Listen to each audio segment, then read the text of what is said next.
Hi, I'm Scott Hunt from Alliance Real Estate. Thanks for joining me. I want to talk to you today about one of the main mistakes people make when buying real estate, particularly when renovating, when developing, whether it be an investment, their own home, and that mistake is overcapitalisation. Now, unfortunately, many people think that if they build a property, the money they put into the property, they'll automatically get out of it. But this is not always the case. You must be very careful not to put too much money into a property or overcapitalise on a property in a suburb where you are very unlikely to get it back. No matter how much money you put into a property, no matter how much you invest in developing the property, in renovating, in building, the property will still be dictated in some ways, or the value of the property will still be dictated in some ways by the perceived value of the suburb. Unfortunately, a lot of people think that if they build a house, say, worth $200,000 on a block that they paid $150,000, then the property is automatically worth $350,000. However, if it's in a suburb where people will not pay $350,000 for a property, then the property will not realise that $350,000, except in rare circumstances. And this is what I mean by overcapitalisation. Buyers, when looking at suburbs, will only purchase a property for a price that is relative to the suburb that they're buying in. Some suburbs, people just won't pay above a certain price.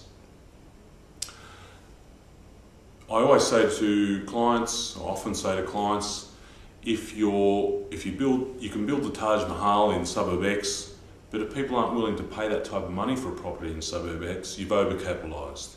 You've spent too much money on the property and you won't realise it back. People say to me, yeah, but we paid X amount for the land and we paid X amount for the build.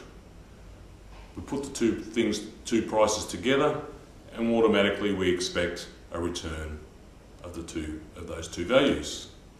So again, if the build was $200,000, the property, the land cost $150,000, or has been valued, say, by the council at $150,000, then automatically we assume we'll get $350,000 for it. Plus we need to make a profit, so let's say $370, $380, $390. However, if the median price of the suburb is down around $300, or if there are no recent sales results, or properties just aren't selling for much above $300,000, then it is very difficult to impossible to sell a property at $370 or $390. And this is the frustration many vendors or many developers or many small investors and renovators find when trying to sell a property. So there's some key things to keep in mind when you're looking at developing a property, renovating a property in a certain suburb. Number one, check the median price of the suburb. This is very easy information to find. You can find it on the major real estate portals. So find the median price and try to keep, when budgeting, try to keep either just under or just above or in and around that median price range. If you're trying to realise a property or sell a property for well above the median price, you'll struggle. If you're trying to sell it for well under the median price, you'll most likely struggle. But particularly in this instance, we're talking about overcapitalisation. So just be careful not to invest money into a property that will mean that in order to make money back, you need to sell it for well above the median price range.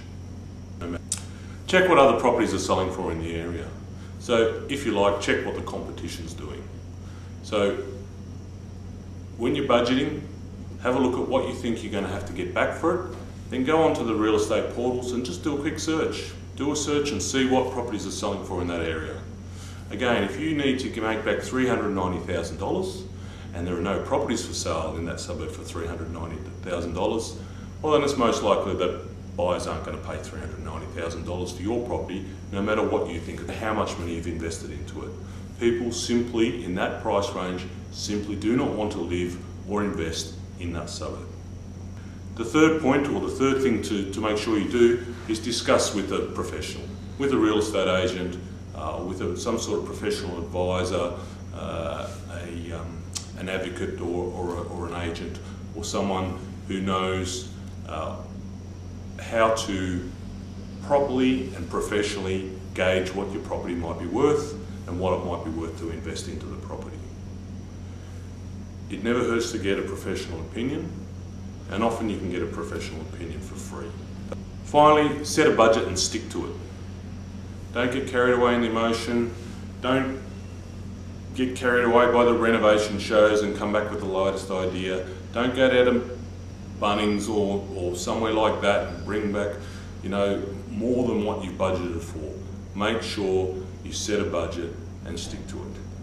And probably when budgeting, allow 10%, maybe 20%, depending on the price range, for unexpected costs, because often, particularly when renovating, there will be unexpected costs. So make sure that you do your sums, you do all the research, you find out what properties or what that type of property in that suburb is likely to sell for, and stick to the budget. Because every cent, every dollar, every $1,000, every $10,000 you go over your budget is money out of your pocket, is less money that you make in the end.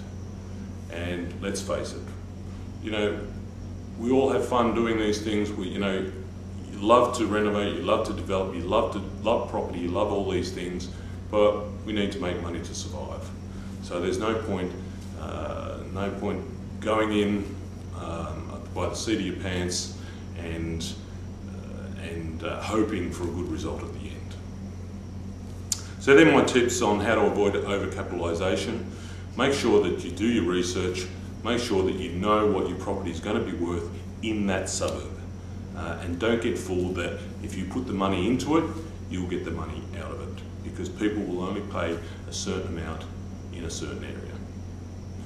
That's it for this tip. Hope you get something out of it, and I'll talk to you again soon.